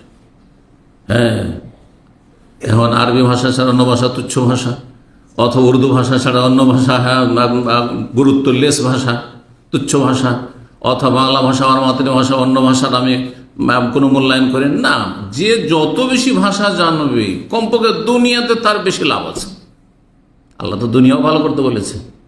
এই জন্য ভাষা জ্ঞান থাকা মন্দ নয়, যদি তাতে আবার আল্লাহ সন্তুষ্টির নিয়ত থাকে, দাওয়াইল আল্লাহর উদ্দেশ্য থাকে, তো নেকিও। আপনি কোনো ভাষা শিখে যদি উদ্দেশ্য থাকে যে এই ভাষাভাষীদেরকে হজ মৌসুমে পাবো, সারা বিশ্বের লোকেরা আসছে, আমি তোকে দাও দেবো। যদি নাও পান, সৎ নিয়তে ভাষাটা আপনি, হ্যাঁ, সংরক্ষণ করেছেন, শিখে রেখেছেন, ফায়দা। আল্লাহ সুযোগ দিলে কোন ইংলিশম্যানকে বলে আমি ইংলিশ জানি, আমি ইংলিশে তাকে দাওয়াত দেবো। এমন ভাষা, যে ভাষা বাংলাদেশে কোনো কাজে আসবে না হয়তো, ফরাসি ভাষা। ফরাসি ভাষা কোন ভাষাকে বলে? অনেকে বুঝে না, মনে করে ফার্সি। হ্যাঁ, ফ্রান্সের ভাষা, ফ্রেঞ্চ ইংরেজিতে, বাংলায় ফরাসি। ফ্রেঞ্চ ভাষা আপনার জানা আছে, কিছু আরব দেশেও ফায়দা আছে, পশ্চিমা দেশেও ফায়দা আছে, কিন্তু বাংলাদেশে কোনো ফায়দা তেমন নেই হয়তো, কিন্তু আপনি শিখে রেখেছেন। আর একজন চলে গেছে, সেখানে টুরিস্ট অমুসলিম চলে গেছে, পেয়ে গেলেন আপনি, আর ইসলাম আর দাওয়াত দিয়ে দিলেন, কত বড় কাজ হয়ে গেল আপনার এই ভাষা জানাতে। এই জন্য কোনো কিছুকে অবহেলা করতে নেই, তুচ্ছতাচ্ছিল্য করতে নেই। সেটাই আপনার কোনো সময় কাজে আসতে পারে, সেটা আপনার রুজির ব্যবস্থা হইতে পারে। দুনিয়ার ক্ষেত্রে বলছি, কখনো কখনো যেটাকে আপনি তুচ্ছ মনে করেন, সেটা দিয়ে আপনার রুজির রাস্তা আল্লাহ খুলেছে। তো বলছিলাম যে প্রশংসার কথা, না মানুষের প্রশংসা করলে চিন্তা করে, কথা লম্বা না করে ফিরে আসি। সবচেয়ে উত্তম দোয়া কি? আলহামদুলিল্লাহ। কেন বলছেন? কথাটি কমপ্লিট করি। এই 3.5 আয়াত আল্লাহর কাছে কিছু চাইলেন না, এই জন্য 3.5 এই প্রথম 3.5 আয়াতের দোয়া, আর পরের 3.5 আয়াতে কি রয়েছে? ওয়া ইয়াকা নাস্তাইন, আল্লাহ তোমার কাছে সাহায্য চাইলেন। তারপরে ইহদিনাস সিরাতাল মুস্তাকিম, আল্লাহ সহজ সরল সোজা পথ দেখাও, সেটাও নিজের গরজে চাইলেন আপনি। সিরাতাল্লাযিনা আনআমতা আলাইহিম, পুরস্কৃত নবী, সিদ্দিক, শুহাদা, সালেহিনদের পথ। হ্যাঁ, গায়রিল মাগদুব, এটা দাও। আর গায়রিল মাগদুব আলাইহিম ওয়ালাদ-দাল্লিন, যাদের উপর গজব হয়েছে, যারা পথভ্রষ্ট, ইহুদি নাসারা এবং ইহুদি নাসাদের পথের পথিক যারা, মানে হ্যাঁ জ্ঞান পাপী, জানে তারপরেও তারা পালন করে না, তারা হচ্ছে মাগদুব আলাইহিম, ওদের আল্লাহর গজব, ইহুদিদের মতো চরিত্র মুসলিম সমাজের। আর যারা জাহেল, মূর্খতার কারণে শিরক বিদআত করছে, পাপে জড়িয়ে রয়েছে, তারা হচ্ছে দল্লিন, খ্রিস্টানদের মতো তাদের অনুসারী, তাদের পথ থেকে রক্ষা করো, আল্লাহর কাছে চাইলেন। এ পরের শেষ 3.5 আয়াতের দোয়ার চাইতে আগের 3.5 আয়াতের দোয়া বেশি উত্তম, কারণ সেখানে নিঃস্বার্থ, আপনি নিঃস্বার্থ। কিন্তু কোনো একজনের কাছে যদি যান, উদাহরণটা দিচ্ছিলাম ওইটাই, গিয়ে খুব প্রশংসা করলেন, প্রশংসা করার বলে, ভাই আল্লাহ আপনাকে অনেক দিয়েছেন, কিন্তু ভাগ্যবান সত্যি আপনি। হ্যাঁ, তো আমাকে একটু 1000 একটু ধার দিতে পারবেন? ও তো বুঝে নেবে যে এত গুণগান কেন চলছিল, বুঝেন না? হ্যাঁ, আল্লাহর যে উত্তম দৃষ্টান্ত। হ্যাঁ, আবার আল্লাহ রাব্বুল মানুষের মতো না। হ্যাঁ, আল্লাহর মতো। মানুষের কাছে যদি কিছু স্বার্থ থাকে তো কেটে পড়ার চেষ্টা করবে, আর রবের কাছে যদি কিছু চান তো রব আরো খুশি হন। বান্দা চাক, না চাইলে আল্লাহ অসন্তুষ্ট হন। মাল্লাম ইয়াসআলিল্লাহ ইয়াগযাব আলাইহি, কেউ যদি আল্লাহর কাছে না চায় তাহলে অসন্তুষ্ট হয়। হতভাগা, তোকে তো দিতাম তুই চাইলে, ভোর রাতে ওইটা একটু চাইতে পারলেন না, দোয়া কবুলের সময়, জুমার দিনে দোয়া কবুলে এই সময়টা একটু চাইতে পারলেন না, জি আমি তো দিতাম। বাধা বিপত্তি দূর করতে হবে। তো হাদিসটি শোনাই, হাদিস তিরমিজিতে রয়েছে 3305, ইবনে মাজাহ 3790, এছাড়া অন্যান্য আরো হাদিস রয়েছে, ইবনে হিব্বান রয়েছে, মুসনাদ হাকিমে রয়েছে। আল্লামা আলবানী হাদিসটিকে হাসান বলেছেন, সহিহুল জামির 1104। হাদিসটি কি? জাবের রাদিয়াল্লাহু তাআলা বলছেন, সামি'তু রাসূলুল্লাহ সাল্লাল্লাহু আলাইহি ওয়াসাল্লাম ইয়াকুল, আফযালু যিকরি লা ইলাহা ইল্লাল্লাহ, সবচেয়ে উৎকৃষ্ট উত্তম জিকির হচ্ছে লা ইলাহা ইল্লাল্লাহ, আল্লাহ ছাড়া কোনো সত্য মাবুদ নেই। কারণ এটি কালিমা তাওহীদ, কালিমাতুল ইসলাম, এটি দিয়ে একজন মুসলিম হইতে পারে। এটিকে অস্বীকার করলে কাফের, স্থায়ী জাহান্নামী। হ্যাঁ, মুমিন মুসলিম কাফেরের মাঝে পার্থক্যকারী হচ্ছে লা ইলাহা ইল্লাল্লাহ, সবচেয়ে উত্তম জিকির। আর একটি হাদিস কিন্তু এর পরিপন্থী হাদিস রয়েছে, সবচেয়ে উত্তম জিকির তেলাওয়াতুল কোরআন। কিন্তু দুটো সামান্য হচ্ছে, যেগুলি সবচেয়ে উত্তম তার মধ্যে এই দুটি। ধরেন যদি একসময় বললাম যে সবচেয়ে ভালো মানুষ আমার কাছে উনি, আর একদিন আর একজন পড়ছে আগামীকালকে জবাব করে যে সবচেয়ে ভালো মানুষ আমার কাছে উনি, বলছে আপনার কথা এরকম দ্বন্দ্ব কেন? কালকে বললেন এক লোক সবচেয়ে ভালো, আর বলছে আজকে না। মানে যারা যে কজন বা যারা আমার কাছে সবচেয়ে ভালো মানুষ, তাদের অন্যতম এরা। এবার বুঝতে পেরেছেন? সুতরাং এই হাদিসগুলিতে কোনো দ্বন্দ্ব নেই, সংঘর্ষ নেই। তো লা ইলাহা ইল্লাল্লাহ আর কোরআন তেলাওয়াত, এটা হচ্ছে আফজালু জিকির, উত্তম জিকির। কখনো কোরআন তেলাওয়াত করেন যাতে সার্বিক বরকত রয়েছে, দিন দুনিয়ার শারীরিক, মানসিক, পারিবারিক, আর্থিক সব রকম বরকত রয়েছে, সব রকম বরকত রয়েছে। কোরআন তেলাওয়াত যার জীবনে দৈনিক আছে সে ভাগ্যবান, এবং এটা পরীক্ষিত, আল্লাহ পরীক্ষিত জিনিস। জি, আর আপনি পরীক্ষার জন্য শুধুই করবেন না, পড়বেন না, আল্লাহর উপর আস্থা ইয়াকিন রেখে পড়বেন, বিশ্বাস রেখে, তাহলে ফায়দা। তো উত্তম জিকির হয়ে গেল সবচেয়ে কি লা ইলাহা ইল্লাল্লাহ আর কোরআন তেলাওয়াত। আর এই হাদিসের আফজালুদ দুআ ওয়া আফজালুদ দুআ আলহামদুলিল্লাহ, সবচেয়ে উৎকৃষ্ট উত্তম দোয়া হচ্ছে, শ্রেষ্ঠ দোয়া হচ্ছে আলহামদুলিল্লাহ। তাহলে যদি অন্য যতই দোয়া করেন না কেন, সবচেয়ে ভালো দোয়া হচ্ছে আলহামদুলিল্লাহ। এই জন্য আলহামদুলিল্লাহ দিয়ে আল্লাহ কোরআনে কারীম শুরু করে সবচেয়ে উত্তম দোয়া দিয়ে। আল্লাহ যদি প্রশংসা করেন তাহলে আল্লাহ এমনি দেবেন, আল্লাহর গুণগান করলে আল্লাহ এমনি দেবেন। জি, এইরকম নবী সাল্লাল্লাহু আলাইহি ওয়াসাল্লামের প্রতি যদি সালাত সালাম পেশ করেন, আপনি নিজের জন্য কিছুই চাইলেন না। হাদিস আছে, একজন বলছে যখন দরুদের ফজিলত এত বেশি বয়ান করলেন নবী সাল্লাল্লাহু আলাইহি ওয়াসাল্লাম, তখন বললেন যে তাহলে আমি ইযান আজআল সালাতি কুল্লাহা লাকা ইয়া রাসূলুল্লাহ, তাহলে সবটা দোয়া আপনার জন্য করব, আমি নিজের জন্য কিছু চাইব না। তখন নবী সাল্লাল্লাহু আলাইহি ওয়াসাল্লাম কি বলছে, ইযান তুকফা হাম্মুকা হ্যাঁ ওয়া ইউগফার যামবুকা, তুকফা হাম্মাকা ওয়া ইউগফার যামবুকা, তাহলে তোমার সমস্ত রকমের মনের কামনা বাসনা পূরণ করা হবে, যথেষ্ট দেওয়া হবে, আর তোমার গুনাহ মাফ করে দেওয়া হবে। চাইলেন না কিছু, নবীর জন্য শুধু চাইলেন, হ্যাঁ আল্লাহর কাছে, কিন্তু আপনার সব গরজ পুরা হয়ে গেল। এগুলি অল্প মেহনতে আর ভালো একটা বেনিফিট মনে রাখতে হবে এবং আমল করতে হবে। জুমার রাত চলছে, জুমার দিন বিশেষভাবে ফাকসিরু আলাইয়া মিনাস সালাতি ফিহা, নবী সাল্লাল্লাহু আলাইহি ওয়াসাল্লাম বেশি বেশি তোমরা সালাত পেশ করবে, দরুদ পেশ করবে, আল্লাহ তৌফিক দান করেন। 4 নম্বর ফজিলত, হাসরের মাঠে নবী সাল্লাল্লাহু আলাইহি ওয়াসাল্লামের হাতে একটি বিশেষ ঝান্ডা পতাকা থাকবে, তার নাম হবে কি জানা আছে? লিওয়াউল হামদ, প্রশংসার ঝান্ডা, প্রশংসার ঝান্ডা। হাদিস শুনে আবু সাঈদ খুদরি রাদিয়াল্লাহু তাআলা আনহু বলছেন, রাসূলুল্লাহ সাল্লাল্লাহু আলাইহি ওয়াসাল্লাম বললেন, আনা সাইয়্যিদু ওয়ালাদি আদম ইয়াউমাল কিয়ামা, কিয়ামতের দিন আমি সমস্ত আদম সন্তানদের কি হব? সরদার বা নেতা বা প্রধান হব, সবচেয়ে শ্রেষ্ঠ ব্যক্তি। ওয়ালা ফাখরা, এটি কোনো গৌরবের জন্য বলছি না, বাস্তব কথা, আল্লাহর ওহী, সুতরাং মানুষকে জানাতে হবে, জানানো ফরজ। ওয়াবিয়াদি লিওয়াউল হামদে ওয়ালা ফাখরা, আর আমার হাতে প্রশংসার হামদের ঝান্ডা পতাকা থাকবে, ওয়ালা ফাখরা, কোনো ফখর গৌরবের কথা নয়। ওমা মিন নবিয়্যিন ইয়াউমাইযিন আদম ফামান সাহিল্লা তাহাতা লিওয়াই, যে কোনো নবী, আদম হোক অথবা অন্য কোন নবী রাসূল হোক, নূহ, মূসা, ঈসা, ইব্রাহিম, এমনকি নবী সাল্লাল্লাহু আলাইহি ওয়াসাল্লামের পূর্বপুরুষ ইব্রাহিম, ইসমাইল, ইসহাক, ইয়াকুব, যেই কেউ হোক না কেন, সমস্ত নবী রাসূলগণ কার পতাকা তলে অবস্থান করবেন? ইল্লা তাহাতাল লিওয়াই, আমার সেই ঝান্ডা পতাকার তলায় অবস্থান করবেন, আমার নেতৃত্বে সব থাকবে।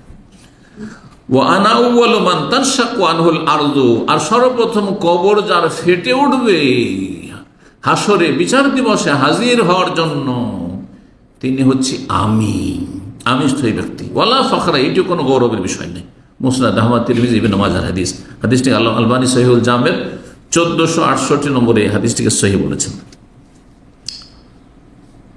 5 নম্বর যে বিষয়টি, নবী সাল্লাল্লাহু আলাইহি ওয়াসাল্লামের জীবনে দেখা যায় যে সবচেয়ে বেশি যে ইবাদতটি করেছেন জিকির আজকারের মধ্যে, মানে জিকিরের মধ্যে মেলা জিকির, তার মধ্যে সবচেয়ে বেশি পরিমাণ যে জিকিরটি করেছেন সেটি হচ্ছে আলহামদুলিল্লাহর সাথে তসবিহ বা তসবির সাথে আলহামদুলিল্লাহ, হ্যাঁ, প্রশংসা বিজড়িত, হ্যাঁ, তসবিহ।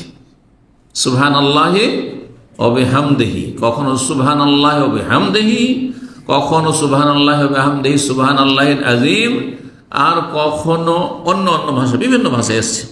যেমন রুকু সিজদাতে নবী সাল্লাল্লাহু আলাইহি ওয়াসাল্লাম সুবহানাকা আল্লাহুম্মা রাব্বানা ওয়া বিহামদিকা আল্লাহুম্মা গফিরলি, সহিহ বুখারী এবং সহিহ মুসলিমের হাদিস। 6 নম্বর যে বিষয়টি ফজিলতের, আলহামদুলিল্লাহর ফজিলত, সেটি হচ্ছে আলহামদুলিল্লাহ বললে মানুষের গোনা মোচন হয়, গোনা ঝরে পড়ে। গোনা যদি আপনি ঝরাতে চান, পরিষ্কার পরিচ্ছন্ন হতে চান, তাহলে গুনাহ থেকে পাপের বোঝাকে যদি নামিয়ে ফেলতে চান, ক্লিন হতে চান, তাহলে বেশি বেশি আল্লাহর কি করবেন? প্রশংসা করবেন তাসবিহর সাথে। এই মর্মে হাদিস রয়েছে কয়েকটি। আবু হুরায়রা রাদিয়াল্লাহু তাআলা আনহু বর্ণিত একটি হাদিস, নবী সাল্লাল্লাহু আলাইহি ওয়াসাল্লাম বলেন, মান ক্বালা সুবহানাল্লাহি ওয়া বিহামদিহি ফি ইয়াউমিন মিআত মাররা, যে ব্যক্তি প্রতিদিন 100 বার করে কি করবে? সুবহানাল্লাহি ওয়া বিহামদিহি বলবে, আল্লাহর কি করছি? তাসবিহ পাঠ করছি তার প্রশংসার সাথে সাথে, হামদের সাথে সাথে। এটা যে করবে, হুত্তাত খাতায়াহু, তার গুনাহগুলি ঝরিয়ে দেওয়া হবে, পরিষ্কার পরিচ্ছন্ন করে দেওয়া হবে। ওয়াইন কানাত মিসলা জাবাদিল বাহরি, যদিও সাগর মহাসাগরের ময়লা আবর্জনার সমপরিমাণ হোক না কেন, ফেনার সমান হোক না কেন, সাগরে কত ময়লা আবর্জনা জমে আছে, কত জায়গায় ভাসমান হয়ে আছে, কত ফেনা, ঢেউয়ের কারণে ফেনা হয়ে আছে, এত পরিমাণ যদি তার গুনাহ থাকে, তবু সেগুলো ক্ষমা করে দেবেন রব্বুল আলামিন। সুবহানাল্লাহি ওয়া বিহামদিহি যদি 100 বার বলেন, 4.5 মিনিট লাগবে, মাত্র, বেশি লাগবে না। সুবহানাল্লাহি ওয়া বিহামদিহি, সুবহানাল্লাহি ওয়া বিহামদিহি, সুবহানাল্লাহ। মসজিদে যাচ্ছেন, আপনার মসজিদ যেতে 5 মিনিট লাগবে, আপনি চুপচাপ কেন আছেন? অভ্যাস করেন। মসজিদে ফিরে আসছেন, ধর মসজিদে যাওয়ার সময় হয়তো বলেন, কেউ কথা বলছেন, মসজিদে ফিরে আসুন। যে কোনো সময় কাজে যাচ্ছেন, গাড়িতে আছেন, আপনি এমনি বসে আছেন, একটা সিগন্যালে আপনার 5 মিনিট, কমপক্ষে 4-5 মিনিট, আর অনেক সময় যদি একবার থেমে যেতে হয় আর 10 মিনিট, এমনি এমনি বসে আছেন আপনি, আর এদিক সে তাকাচ্ছেন, কারো মেজাজ গরম হচ্ছে, কারো ভুলভাল দেখে একটা গাল বেরিয়ে গেল মুখ দিয়ে, উল্টো গুনার বোঝা। তা না করে আপনি নিজেকে ভালো কাজে মশগুল রাখেন। সুবহানাল্লাহি ওয়া বিহামদিহি, সুবহানাল্লাহি ওয়া বিহামদিহি, সুবহানাল্লাহি ওয়া বিহামদিহি, আস্তাগফিরুল্লাহ ওয়া আতুবু ইলাইহি ইত্যাদি। লা হাওলা ওয়া লা কুওয়াতা ইল্লা বিল্লাহ। বহু জিকির আজকার রয়েছে। মাত্র 4 মিনিট, 4.5 মিনিটে আপনি এত নেকি পাচ্ছেন, আপনি যে সমস্ত গুনাহ ঝরিয়ে দেওয়া হবে। কাবিরা গুনাহ যদি হয় আপনার জীবনে, তাহলে তওবা তার সাথে করতে হবে, তওবা যোগ করেন, মাফ হয়ে যাবে। আর সাগীরা গুনাহ যতই থাকে না কেন, সব মাফ হয়ে যাবে। নবী সাল্লাল্লাহু আলাইহি সাল্লামের এই হাদিস। দ্বিতীয় হাদিসের মর্মে আরেকটি শোনাই। এই হাদিস সহিহ বুখারীতে রয়েছে 5926, আর সহিহ মুসলিমে 4857। আর একটা হাদিস, সেটি আবু হুরায়রা বর্ণনা করছেন, বলছেন রাসূলুল্লাহ সাল্লাল্লাহু আলাইহি ওয়াসাল্লাম বলেন, মান কালা হিনা ইউসবিহু ইয়ামসি, কেউ যদি সকাল আর বিকেল, সকাল সন্ধ্যা, বিকেল বলতে আসর থেকে নিয়ে আপনি মাগরিব পর্যন্ত পড়েন, এটি বেশি উত্তম। যদি ভুলে যান, মাগরিব পরে পড়ে নেন। সকাল ফজর হয়েছে সুবহ সাদেক থেকে শুরু করে মাথার উপর সূর্য আসার আগ পর্যন্ত সকাল যেহেতু বলা হয়, যে কোনো সময় পড়ে নিতে পারেন, যত তাড়াতাড়ি সকাল সকাল পড়ে নেবেন তত ভালো। যদি কেউ সকাল সন্ধ্যা সুবহানাল্লাহি ওয়া বিহামদিহি বলে, আল্লাহ তাসবিহ করলো, আল্লাহর হামদ প্রশংসার ফজিলত, মিআতা মাররা 100 বার, লাম ইয়াতি আহাদুন ইয়াউমাল কিয়ামাতি বিআফযালা মিম্মা, তার চাইতে বেশি ভালো নেকি নিয়ে, বেশি পরিমাণ নেকি নিয়ে কেউ হাসর মাঠে আসতে পারবে না। ইল্লা আহাদুন ক্বালা মিসলা মা ক্বাল আও যাদা আলাইহি, তবে কেউ যদি আপনার মতো সেম সেম করে বা আপনার চাইতে বেশি, আপনি 100 বার পড়েছেন, আর একজন 150 পড়েছে, 200 পড়েছে, 500 পড়েছে, তখন সে দিয়ে যাবে। না হলে আপনার চাইতে বেশি নেকি নিয়ে কেউ যেতে পারবে না। সহিহ মুসলিমের 4858 নম্বর হাদিস। 7 নম্বর ফজিলত আলহামদুলিল্লাহ, তা হচ্ছে জান্নাত মানে কি? জান্নাতের শাব্দিক অর্থ কি? জান্নাত মানে বাগান, জান্নাত মানে বাগান। এই জন্য জান্নাতে কোনো জায়গায় এক বচন বলা হয়েছে, কারণ বাগান বললে একটা গাছ দিয়ে বাগান হয় না, অনেক গাছ হলে বাগান হয়। আর জান্নাত বলা হয়েছে মানে বহুমুখী, বহু রকমের ফলারের বাগান। সেই জন্য শুধু আম বাগান না, আর শুধু আপনার আপেল বাগান না, আর শুধু আপনার খেজুর বাগান না, বরং সব রকম ফল মূলের বাগান থাকবে। সেজন্য জান্নাতিন তাজরি মিন তাহতিহাল আনহার, বহু বাগান বিশিষ্ট। এর অর্থ কি করে থাকেন যারা অনুবাদক, বহু বাগান বিশিষ্ট, তাহলে সেখানে বহু বাগান রয়েছে, আর বহু রকমের ফলের বাগান রয়েছে। জান্নাতের গাছ যা আছে তো আছে, আর আরো চান আপনি, কে চায় না বাগান? কারো যদি 10 বিঘা 20 বিঘা, আমাদের অঞ্চলে আম বাগান খুব বেশি, আম বাগানে কিন্তু ঢুকে যায়, এত বিশাল বিশাল বাগান আছে, এপার থেকে ওপার কিছুই দেখা যায় না। আম বাগানে কেউ কাউকে শেষ করে দিলে কোনো হদিস পাবেন না, একই বাগানের ভেতরে এক সাইডে আপনি আছেন, কিছুই জানতে পারবেন না। এত বিশাল বিশাল বাগান, কোনো কিছু দেখা যায় না। তো আর আরব দেশে যারা খেজুর বাগান দেখেছেন, বিশাল বিশাল বাগান, তারা তো জানেন। তো জান্নাতে আপনি এক একবার সুবহানাল্লাহ বলা, এক একবার আলহামদুলিল্লাহ মানে একটা জান্নাতে, আপনার যে জান্নাত, সেই জান্নাতে একটা গাছ রোপণ করলেন। গাছ কি করলেন? রোপণ করলেন। জি, এই মর্মে হাদিস শোনাই আব্দুল্লাহ মাসউদ রাদিয়াল্লাহু তাআলা আনহু বলেন, তিনি বলছেন রাসূলুল্লাহ সাল্লাল্লাহু আলাইহি ওয়াসাল্লাম বলেছেন, লাকিতু ইব্রাহিম লাইলাতা উসরিয়া বি, আমি সাক্ষাৎ করলাম ইব্রাহিম আলাইহিস সালাতু ওয়াস সালামের সাথে আমার নৈশ ভ্রমণের রাতে, মেরাজের রাতে। জমিনি সফরকে ইসরা বলা হয়, আর আকাশের সফরকে মেরাজ বলা হয়। মেরাজ মানে চড়া, আরাজ আরাজ থেকে যায় চড়ার, আপনার সিঁড়ি বা লিফটকে মেরাজ। আর আপনার আসরা ইউসরি সুবহানাল্লাযী আসরা বিআবদিহি মানে রাতের ভ্রমণ। এই রাতে যে আমাকে ভ্রমণ করানো হয়েছিল 7 আসমানের ওপর, তাতে ইব্রাহিম আলাইহিস সালামের সাথে 7ম আকাশ মোলাকাত হয়েছে।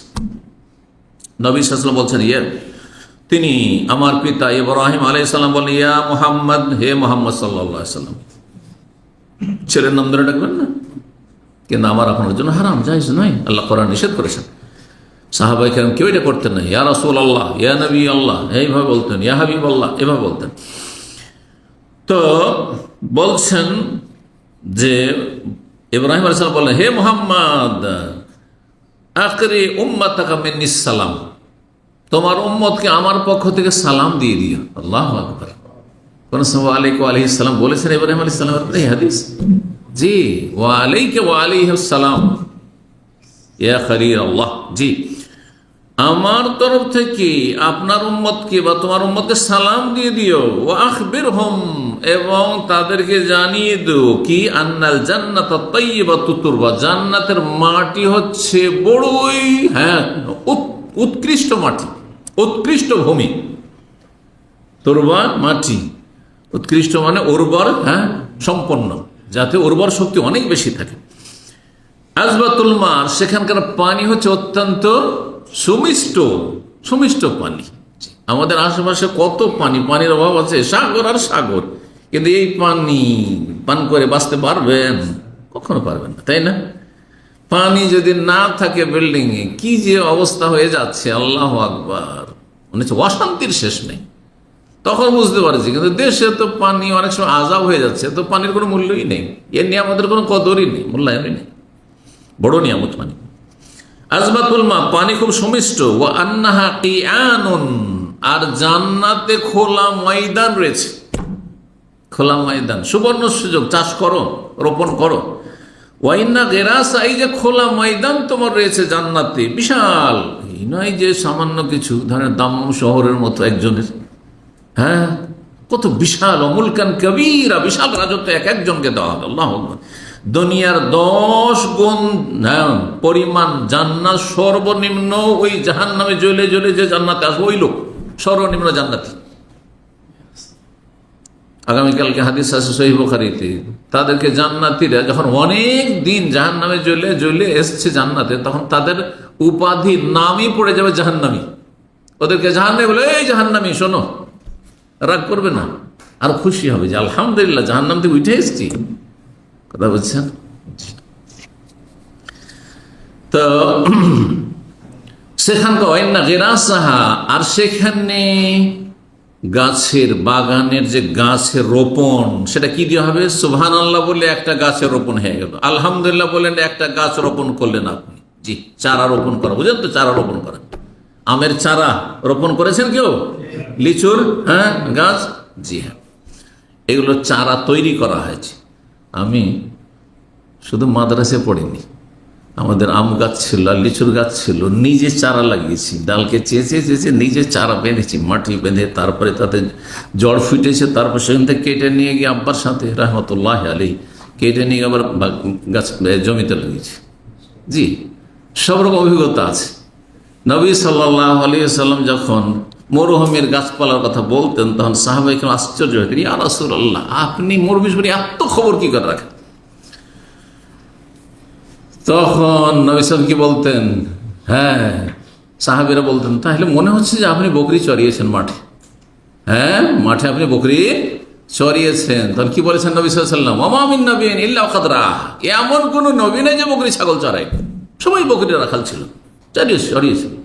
সুতরাং মাঠে ময়দানে কোন ঘাস পাত থাকে তা অভিজ্ঞতা আছে, ওই রকমই। জি, তো এই ছিল হাদিস। আর সুবহানাল্লাহ বলে একটা গাছ লাগানো হয়ে গেল, আলহামদুলিল্লাহতে একটা গাছ রোপণ হয়ে গেল, লা ইলাহা ইল্লাল্লাহ বলে একটা গাছ রোপণ হয়ে গেল, আল্লাহু আকবার বলে এক গাছ রোপণ হলো। তাহলে 100 বার সকালে আমি পরীক্ষা করে দেখেছি 8-10 মিনিট লাগবে, বেশি লাগবে, 10 মিনিটের বেশি লাগবেই না, যত আস্তে ধীরে পড়ে না। সুবহানাল্লাহ আলহামদুলিল্লাহ লা ইলাহা ইল্লাল্লাহ আল্লাহু আকবার, সুবহানাল্লাহ আলহামদুলিল্লাহ লা ইলাহা ইল্লাল্লাহ আল্লাহু আকবার, 100 বার। কতটি গাছ লাগা হয়ে গেল? 400 হয়ে গেল, 4টা বাক্য, আর 100 বার করে হলো, তাহলে কত হয়ে গেল? 400 গাছ। 400 গাছের বাগান 10 মিনিটের মধ্যে হয়ে গেল, রোপণ করা হয়ে গেল। আল্লাহু আকবার। তিরমিজিতে হাদিসটি রয়েছে 3384 নম্বর হাদিসটিকে আল্লামা আলবানী রাহিমাহুল্লাহ সহিহুল জামি 5152, হাদিসটিকে হাসান বলেছেন। 8 নম্বর ফজিলত, আলহামদুলিল্লাহ হচ্ছে আল্লাহর কাছে সবচাইতে প্রিয় বাক্য। আলহামদুলিল্লাহ বলে যখন আল্লাহর প্রশংসা করবেন, আল্লাহর কাছে এটি সবচেয়ে প্রিয় যে কয়েকটি বাক্য রয়েছে তার অন্যতম। এই মর্মে সামরা বিন জুনদুব রাদিয়াল্লাহু তাআলা আনহু বর্ণিত হাদিস রয়েছে সহিহ মুসলিমের 3985 নম্বর হাদিস। বলছেন রাসূলুল্লাহ সাল্লাল্লাহু আলাইহি ওয়াসাল্লাম বলেন, আহাব্বুল কালামি ইলাল্লাহি আরবা, সবচেয়ে প্রিয় বাক্য হচ্ছে আল্লাহর কাছে 4টি, সুবহানাল্লাহি ওয়ালহামদুলিল্লাহি ওয়া লা ইলাহা ইল্লাল্লাহ আল্লাহু আকবার।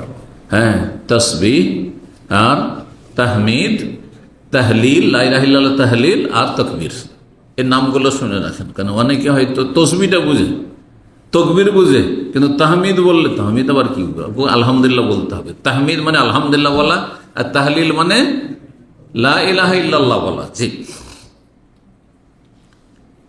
তারপরে নবী সাল্লাল্লাহু আলাইহি ওয়াসাল্লাম বলছেন যে সিরিয়াল মেনটেন করতে হবে। কি বলছেন? না, লা ইয়াদুররুকা বিআইয়িহিন্না বাদাত, তোমার কোনো ক্ষয়ক্ষতি নেই, কোনো পার্থক্য পড়বে না, যেটা ইচ্ছা সেটা দিয়ে শুরু করো। আগে সুবহানাল্লাহ বলো, না আলহামদুলিল্লাহ বলো, না আগে লা ইলাহা ইল্লাল্লাহ দিয়ে শুরু করো, না আল্লাহু আকবার দিয়ে শুরু করো, কোনো অসুবিধা নেই। সহিহ মুসলিমের হাদিস। আর ওই মর্মে হাদিস রয়েছে মুসনাদ আহমদে, যাতে রয়েছে ইন্নাল্লাহ ইসতাফা মিনাল কালাম আরবা, আল্লাহ কথার মধ্যে 4টি কথাকে, 4টি বাক্যকে সব বিশেষভাবে মনোনীত করেছেন। ওখানে আহাব্বুল কালাম রয়েছে, এখানে রয়েছে মনোনীত করেছেন, মানে পছন্দ করেছেন, আল্লাহর চয়েসের পছন্দনীয় বাক্য। সেগুলি কি? সুবহানাল্লাহ আলহামদুলিল্লাহ লা ইলাহা ইল্লাল্লাহ আল্লাহু আকবার। জি, সেখানে অতিরিক্ত আরো ফজিলত রয়েছে, সেটি শুনে রাখেন যে আলহামদুলিল্লাহ বলে কতটি নেকি। বলছেন যে সুবহানাল্লাহ বলবে কুতিবাত লাহু বিহা 20 হাসানা, 20 নেকি। আলহামদুলিল্লাহ সুবহানাল্লাহ বললেন, কি হলো? 20 নেকি। ওয়া হুত্তা আনহু 20 সাইয়্যা, আর কয়টি গুনাহ মাফ হলো? 20টি গুনাহ ঝরিয়ে ফেলা হলো। ওমান কাল আল্লাহু আকবার, কেউ যদি আল্লাহু আকবার বলে তো ফামিসলু যালিক, এইরকমই 20টি নেকি, 20টি নেকি হলো 20টি, আর 20টি গুনাহ মাফ হলো। ওমান কাল লা ইলাহা ইল্লাল্লাহ ফামিসলু যালিক, যে লা ইলাহা ইল্লাল্লাহ বলবে অনুরূপ পাবে, মানে 20টি নেকি হলো, 20টি গুনাহ মাফ হলো। ওমান কাল আলহামদুলিল্লাহি রাব্বিল আলামিন, যে বলবে মিন কিবালি নফসি, নিজের পক্ষ থেকে বললো, জি, কুতিবা লাহু বিহা 30 হাসানা, 30 নেকি লেখা হলো। ওয়া হুত্তা আনহু বিহা 30 সাইয়্যা, 30টি গুনাহ ঝরিয়ে ফেলা দাও, মাফ করে দাও। সুবহানাল্লাহ, চিন্তা করতে হয়। আলহামদুলিল্লাহর বিশেষ ফজিলত পেলাম মুসনাদ আহমদ। আল্লামা আলবানী হাদিস থেকে সহিহ জামির 1718 হাদিস নাম্বার, তাতে সহিহ বলেছেন হাদিসটি। কোনো জয়ীফ হাদিস আমরা আলহামদুলিল্লাহ বর্ণনা করি না। জি, তবে অনিচ্ছাকৃত যদি ভুল হয়, মানুষ মতে ভুল হইতে পারে। 9 নম্বর ফজিলত, তা হচ্ছে বান্দা যখন রবের প্রশংসা করে আলহামদুলিল্লাহ বলে, আল্লাহ সন্তুষ্ট হয়ে যান, আল্লাহ রাজি হয়ে যান। আল্লাহর নিয়ামত, আল্লাহ অনেক কিছু দিয়েছেন, অনেক কিছু দিয়েছেন, হয়তো অনেক সময় হক আদায় করতে পারছেন ঠিকভাবে। আলহামদুলিল্লাহ যখন বলবেন, অন্তর থেকে বলবেন, আর মুখ দিয়ে উচ্চারিত হবে, শুধু মুখে বলবেন না, বরং অন্তর থেকে সেটা অন্তরস্থল থেকে বলতে হবে। তাতে আল্লাহ কি হয়ে যান? সন্তুষ্ট হয়ে যান। সহিহ মুসলিমের 4915 নম্বর হাদিস, আনাস বিন মালিক রাদিয়াল্লাহু তাআলা বর্ণনা করেছেন। তিনি বলেন, রাসূলুল্লাহ সাল্লাল্লাহু আলাইহি ওয়াসাল্লাম বলেছেন, ইন্নাল্লাহ লা ইয়ারদা আনিল আবদি, আল্লাহ বান্দার উপর সন্তুষ্ট, রাজি হয়ে যান। কখন? আইয়াকুল আকালাতা, খাবার খেলেন আপনি, দিনে কতবার খাবার খাচ্ছেন? হালকা খান, বেশি খান, কম খান? আজকালকার মানুষ তো 5 মিনিট 10 মিনিট পর কিছু না কিছু খেতেই আছেন। একবার একটু চকলেট খেলেন, তো আরেকবার একটু কফি খেলেন, আরেকবার চা খেলেন, তো আরেকবার আর কিছু খেলেন, হ্যাঁ জুস খাচ্ছেন, সুবহানাল্লাহ। খেজুর খেলেন, তো নাট খেলেন, এটা সেটা করতে আছেন। মানে আপনার নিজে আপনি বলতে পারবেন আমি কয়বার কত মুখ নাড়া দিয়েছি, কত কি খেয়েছি। যখনই কিছু খেলেন ফায়াহমাদহু আলাইহা, তার উপর আল্লাহর প্রশংসা করলো, আলহামদুলিল্লাহ বললো। আও ইয়াশরাবু শারবাতা, অথবা এক ঢোক পানি খেলো। কতবার পানি খাচ্ছি আমরা, কতবার পানি পান করছেন আপনি? ইয়াশরাবু শারবাতা, এক ঢোক পানি পান করলেন, একটু আগে পানি পান করলাম শুরুতে যে। ফায়াহমাদু আলাইহা বললেন আলহামদুলিল্লাহ।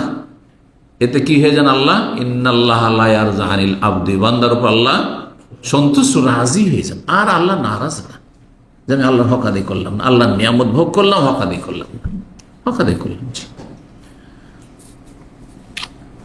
10 নম্বর ফজিলত, স্বয়ং ইমাম বুখারী রাহিমাহুল্লাহ একটি অধ্যায় দিয়ে ফজিলতটি বর্ণনা করেছেন। সহিহ বুখারীতে রয়েছে, সহিহ বুখারীতে অধ্যায় নিয়ে এসছেন, সেই হাদিসের অংশকে কোট করে ইমাম বুখারী রাহিমাহুল্লাহ হাদিসটি সনদ সহ নিয়ে আসেননি, এই জন্য যে ইমাম বুখারী রাহিমাহুল্লাহ শর্ত খুব কড়া, শক্ত কড়া ছিল, যার ফলে অনেক সহিহ হাদিস তার শর্তের নিম্নে থাকায় তিনি হাদিসে সেটিকে জায়গা দেননি, কিন্তু সে হাদিসে ইঙ্গিত করে যে একটা সহিহ হাদিস আছে, অন্য হাদিসের কিতাবে সেটি আছে। হাদিসটি শোনাই, ফজিলতটি শুনেন আগে। ইমাম বুখারী কি বলছেন? এই অধ্যায় বাবু তাইমে শাকিরে মিসলুস সাইমে সাবির, এই অধ্যায় হচ্ছে ইমাম বুখারী বলছেন যে শুকরগুজার খানেওয়ালা, যে খাবার খেলো, আহার গ্রহণ করলো, আর কি করলো? শুকরিয়া আদায় করলো, বলো আলহামদুলিল্লাহ। খেয়ে দিয়ে আরে দোয়া না জানা থাকে আপনার, বিশেষ বিশেষ যে দোয়াগুলি রয়েছে, শুধু কি বলবেন? আলহামদুলিল্লাহ, এ কথা বলবেন। এতটুকু যদি বলেন, শুকরিয়া আদায় করলেন আহারকারী ব্যক্তি, আর আরেকজন সেই দিনে, যেই দিনে এই লোক আহার করলো, সেই ব্যক্তি সিয়াম পালন করলো, রোজা রাখলো। যে রোজা রাখলো, সারাদিন পানাহার থেকে সবর করে ধৈর্য ধারণ করে থাকলো, খিদে লেগেছে তারপর ধৈর্য ধরে আছে, পিপাসা লেগেছে তবুও ধৈর্য ধরে আছে, সুন্দরী রমণী রয়েছে, যুবক মানুষ, চাহিদা রয়েছে, প্রয়োজন রয়েছে শারীরিক, তারপর ধৈর্য ধারণ করে রয়েছে। একজন নফল রোজার ক্ষেত্রে, ফরজের ক্ষেত্রে না, ফরজ সবাইকে, যার রোজা ফরজ করতে হবে, কিন্তু নফল রোজা অনেকের জন্য করা সম্ভব হয় না। এই কথাটি ভালো করে রাখেন। অনেক ভাইরা আছেন, আমরাও তার মধ্যে, যে কেউ হয়তো আমার চাইতে বেশি রোজা রাখতে পারছে, কারণ আমার সমস্যা আছে বা আপনার সমস্যা আছে। রোজা রাখলে কি হয়? মাথার ব্যথা শুরু হয়ে যায় কারো কারো, আবার রোজা রাখলে অনেক সময় পেশাবের জ্বালা শুরু হয়ে যায়, বা স্টোনের সমস্যা হইতে পারে গরম দেশে, অথবা রোদরে কাজ করতে হয়, ছোটাছুটি করতে হয়, উপায় নেই, আর এটা আমার সম্ভব হয় না।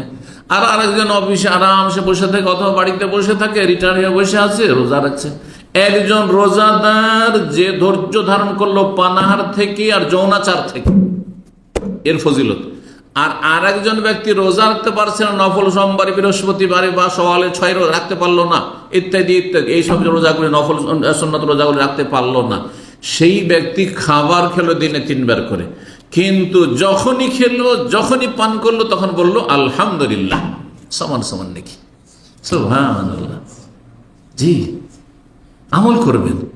যা রোজা রাখতে পারছেন না, খাচ্ছেন, কি করব? আল্লাহ পারছি না। আমার সাথে আশেপাশে অনেকে সোমবার বৃহস্পতি রোজা রাখছে, অনেকে 6 রোজা রাখলো, আমি তো পারলাম না। আল্লাহ, আপনি শুকরিয়া আদায় করেন, সমান নাকি পেয়ে যাবেন। স্পষ্ট হাদিস।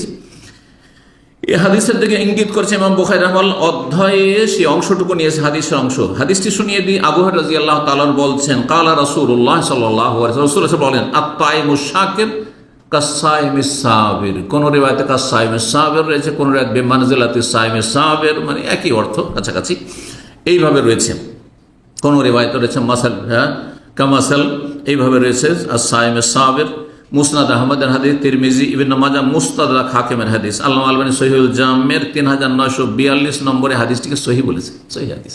আত-তাইমুশ শাকির, শুকরগুজার, আহার গ্রহণকারী, খানেওয়ালা, আর আরেকজন ধৈর্যশীল রোজাদার, তার মতো, এই লোক এই লোকের মতো পেট পুরে খেলো সারাদিন, কিন্তু আল্লাহ শুকরিয়া আদায় করে আলহামদুলিল্লাহ পাঠ করলো, যখনই খেলো, যখনই পান করলো, আলহামদুলিল্লাহ। আর এই ব্যক্তি সারাদিন রোজা রেখেছে, ধৈর্য ধারণ করেছে, সমান মিশল। হ্যাঁ, সমান। নবী সাল্লাল্লাহু আলাইহি ওয়াসাল্লাম বলছেন কাসাইম সাবির। 10টি পুরা করে দিয়েছি যে ওয়াদা করেছিলাম। আর একটি কথা বলে শেষ করি, সেটা না বলে অসম্পূর্ণ থাকবে। আমাদের জীবনে নিত্য নতুন নিয়ামত, আল্লাহর অনুগ্রহ, আল্লাহর দান যখন তখন আসতে থাকছে। যারা চাকরিজীবী, হঠাৎ করে বেতন বাড়ল, এ মাসে আপনি ওভারটাইম পেলেন, মোটা অঙ্কের, অথবা কমিশন পেলেন, অথবা আপনার প্রতিদিন কিছু না কিছু খুশির খবর আসতেই থাকে। আলহামদুলিল্লাহ, ছেলে আমার অসুস্থ ছিল, সুস্থ হয়েছে, পারিবারিক সমস্যা ছিল, সমস্যা দূর হয়েছে, অথবা আলহামদুলিল্লাহ, মানে যে কোনো নিয়ামত, নিত্য নতুন প্রতিদিন নিয়ামত আসতে আছে। ছেলেটা মাশাআল্লাহ ভালো রেজাল্ট করেছে, তারপরে এই হয়েছে, সে হয়েছে, ছেলেটা অমুক এতে ইউনিভার্সিটিতে চান্স পেয়েছে, অথবা অমুক জায়গায় চান্স পেয়েছে, ছেলেটা হাফেজ কোরআন হয়েছে, আজকে পাশ করেছে, ইত্যাদি। যে কোনো নিত্য নতুন নিয়ামত যখনই আপনি দেখবেন আমার জীবনে এসেছে, তখনই আল্লাহর শুকরিয়া আদায় করবেন। এতে হবে কি, লাইন শাকারতুম লাযিদান্নাকুম। শুকরিয়া আদায় করলে, আল্লাহর গুণগান করলে আল্লাহ আরো বৃদ্ধি করে দেবেন। এই মর্মে হাদিস, কারণ শুকরিয়ার আলোচনা যেহেতু আজকাল নাই, হাদিস হামদের, আলহামদুলিল্লাহ ফজিলত বলি। যে কোনো কিছু আসলো, আলহামদুলিল্লাহ আজকে আমার বেতন বেড়েছে, আলহামদুলিল্লাহ আজকের নিয়ামত যে আজকে আমি 10টায় আসতে পেরেছি। অনেকে আসতে পারেন না, পাশে আছে, সামনে আছে, কথা বুঝতে পেরেছেন, সেন্টারে চাকরি করে, নসিব হয় না, আপনি দূর থেকে আসতে পারেন, বলুন আলহামদুলিল্লাহ আমি সহি সালামত আসতে পেরেছি। আনাস রাদিয়াল্লাহু তাআলা আনহু বলছেন, ক্বালা রাসূলুল্লাহ সাল্লাল্লাহু আলাইহি ওয়াসাল্লাম, রাসূলুল্লাহ সাল্লাল্লাহু আলাইহি ওয়াসাল্লাম বলেছেন, আনাস বিন মালিক রাদিয়াল্লাহু তাআলা, নবী সাল্লাল্লাহু আলাইহি ওয়াসাল্লাম 10 বছর খাদ্য তিনি বলছেন, ক্বালা রাসূলুল্লাহ সাল্লাল্লাহু আলাইহি ওয়াসাল্লাম, রাসূলুল্লাহ বলেছেন, মা আনআমাল্লাহু আলা আবদিন নি'মাতান, কোন বান্দার উপর আল্লাহ যখন কোন নিয়ামত দান করেন বা দিয়ে থাকেন, কোন বান্দাকে অনুগ্রহ করে থাকেন, ফাকালা, যে কোনো নিয়ামত আসলে নিত্য নতুন নিয়ামত, আজকে এটা পেয়েছি, এই সপ্তাহে এটা হয়েছে, এই মাসে এটা পেয়েছি, ফাকালা, তখন বলো আলহামদুলিল্লাহ। কি বললো? আলহামদুলিল্লাহ। যখন আলহামদুলিল্লাহ বললেন, ইল্লা কানাল্লাযী আতাহু আফযালা মিম্মা আখাযা, আল্লাহ যদি আমার আপনার থেকে কিছু নিয়ে থাকেন, মানে কিছু ঘাটতি কমতি, অসুখ বিসুখ, বিপদ আপদ আছে, তার চাইতে অনেক বেশি উৎকৃষ্ট সেটা হয়ে যায় যখন আপনি তার উপর আল্লাহর হামদ করেন, আলহামদুলিল্লাহ বলি। তার মানে আল্লাহ তুমি অনেক কিছু নিয়েছো, কিন্তু অনেক কিছু দিয়েছো, আলহামদুলিল্লাহ। তখন হবে কি, যে আপনার যেটা ঘাটতি হয়েছে তার চাইতে অনেক বেশি বেনিফিট, অনেক বেশি লাভ এতে হয়েছে। তার একটা দিক হচ্ছে আপনার বালা মুসিবতগুলো হালকা হয়ে যাবে, আস্তে আস্তে বিপদ আপদ দূর হয়ে যাবে, ঝুঁকি টেনশন যা আছে দূর হয়ে যাবে। ইবনে মাজার 3795 নম্বর হাদিস, আল আলবানী সহিহুল জামের 5563 নম্বরের হাদিসটিকে সহি বলেছেন। ওয়াইন তাউদ্দু নি'মাতাল্লাহি লা তুহসুহা, আল্লাহ নিয়ামতকে যদি গণনা করো শেষ করতে পারবে না। কত নিয়ামত প্রতিদিন আসছে। ঘুম হয় না অনেকের, প্রতিদিন ঘুম হয় না। আজকে আলহামদুলিল্লাহ ঘুমটা হয়েছে, শরীরে স্বস্তি আছে, মন মেজাজটা ভালো আছে, নিত্য নতুন নিয়ামত না, আজকের এটি নিয়ামত। আলহামদুলিল্লাহ আজকে ঘুমটা হয়েছে, আলহামদুলিল্লাহ খুব ক্লান্ত ছিলাম, আলহামদুলিল্লাহ খুব শরীরটা খারাপ করছিল, আজকে আলহামদুলিল্লাহ সুস্থতা অনুভব করছি, আলহামদুলিল্লাহ। যে কোনো ক্ষেত্রে যখনই আলহামদুলিল্লাহ বলবেন, আল্লাহ সন্তুষ্ট হবেন এবং আল্লাহ রাব্বুল সে নিয়ামতকে লাযিদান্নাকুম বৃদ্ধি করে দেবেন। আল্লাহ বুঝার তৌফিক দান করেন, আমল করার তৌফিক দান করেন, আল্লাহ শুকরিয়া আদায়ের তৌফিক দান করেন, আল্লাহর গুণগান করার তৌফিক দান করেন, আল্লাহর সন্তুষ্টি অর্জনের তৌফিক দান করেন।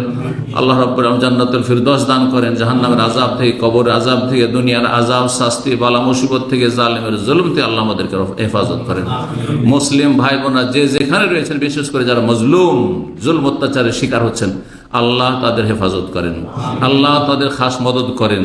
তাদের ভুল ত্রুটি, অন্যায়, জুলম অত্যাচার পাপ থাকলে আল্লাহ দিনের দিকে ফিরে আসা তাদের তৌফিক দান করেন।